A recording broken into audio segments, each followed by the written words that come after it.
Hey everybody, it's Jason Blaha here, and today I want to chat with you guys about a very basic concept that not everyone thinks about, and a lot of people who are long-term lifters are going to say, well, this is obvious stuff.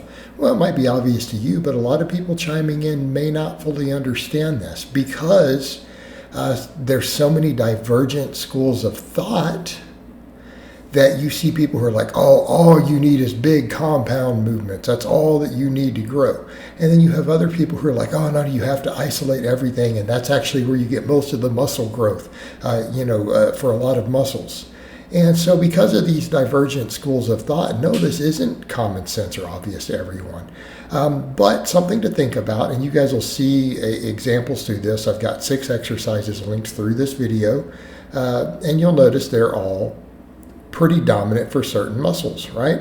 Now, people say the chin-up is a lat exercise too, and it absolutely is. That is a primary mover.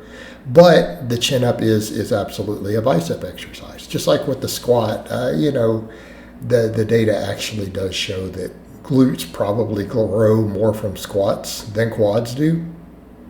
And I think that surprises a lot of people. They want to pretend that the squat isn't an amazing glute exercise. Like, really? Because that's the muscle that grows the most in the studies, right? When you perform a full range of motion squat.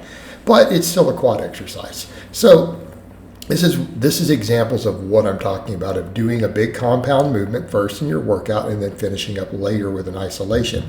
Now, I'm not telling you to do them immediately after. I am not a believer in that sort of thing. The evidence doesn't support it. That's probably not a good idea. But if you're going to do multiple sets, obviously you want to do all your sets of the big movement first and do your smaller one. Now, the opposite of that, where people will do an isolation first, is called pre-exhaustion, and that is done really, really bad in the scientific literature.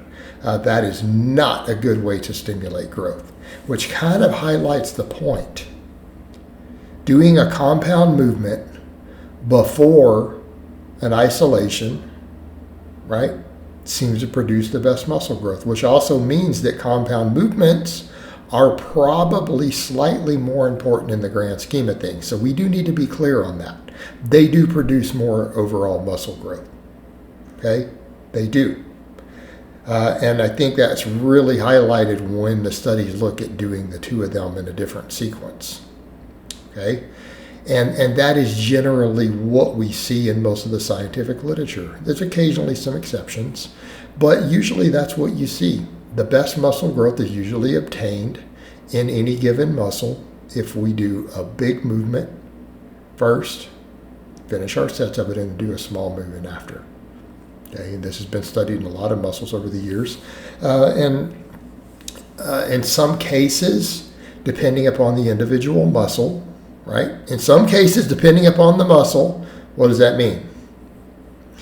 Sometimes the compound movement did more, sometimes the isolation did more. That's been the fascinating thing in different studies. But usually the combination is the real money. You usually get slightly more growth there. And that's what we're talking about. So there have been studies where, for example, looking at tricep extensions and a bench press, right? Certain heads of the tricep do grow more from the extension than from the bench press, and vice versa. But when they were combined together and the bench press was done first and then the tricep extension after, the best muscle growth was obtained, okay, in the tricep. Hopefully this isn't a difficult concept. When it was reversed and the extension was done first, there was less muscle growth. All right, so again, also keep in mind with our compound movements, they all grow multiple muscles. So even if bicep development was equal if you did curls and then you did chin-ups afterwards, man, you better be pretty strong to do chin-ups pre-exhausted with curls. Even if that was true, but then the lats would grow less. So it's not an effective strategy. So in general, we want to do our big compound movements followed by our isolation movements. Okay? So I'll give you guys some examples through this workout. So what do we see me doing throughout this video? You saw me do chin-ups, and then you saw some curls afterwards. That is a fantastic combination for biceps. If you are someone like me who has historically struggled with bicep development, right? Arm development has been my biggest struggle as a lifter over the years, oftentimes because I neglected it while chasing powerlifting. So there's a context for that. Plus I have longer arms. There's a lot of factors. But if you're like me, that is a great combination for bringing up your biceps. And it doesn't always have to be exactly a barbell curl. It can be dumbbell curls, easy bar curls. They're all good, right? But I think that's a great combination. A chin up, in my case, weighted chin ups, and then you do barbell curls afterwards. In fact, I really like that because there's a synergy there, isn't there? Right? That barbell curl is going to carry over to your chin ups. So they're both going to grow your biceps. But I feel like that combination is really good for making your chin up stronger too, isn't it? Right? Those curls can help improve your chin ups, and then your back and everything will grow more effectively. I like that combo. All right, what'd you see me do next? A barbell back squat and then a leg extension. Okay? If you want really good quad development, that is a good combination. That's a great combination, right? Doing that big compound movement. The back squat, arguably, I think can add more muscle to your overall body than just about anything you could do in terms of a single exercise. Not saying it will make everything grow, because it won't. Unless you're a totally ranked novice, then it can. But it's a great just all-around exercise. I call it the king of exercises. But if you need more quad, following up with a leg extension, winner. Then you see me doing an upright row followed by laterals.